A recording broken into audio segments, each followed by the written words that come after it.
Hello, today I am here with ratio problems. Our question is as follows. Leo is preparing lemonades for a summer party for his guests and he needs 3 liters of lemonade for every 10 guests. 3 liters of lemonade are needed for every 10 guests. Accordingly, it is asked how many liters of lemonade should prepare if 50 guests come.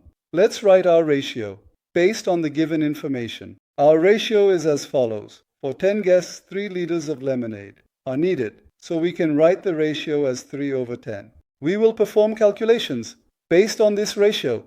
The question being asked is how many liters of lemonade are needed if 50 guests come.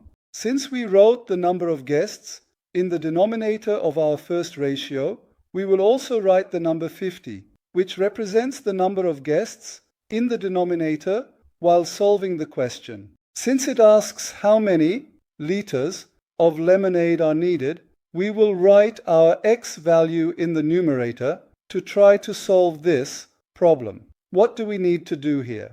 By utilizing the well-known mathematical concept of cross multiplication, in the given ratio equation, we can see that 10 times the variable x is equal to 3 times the number 50.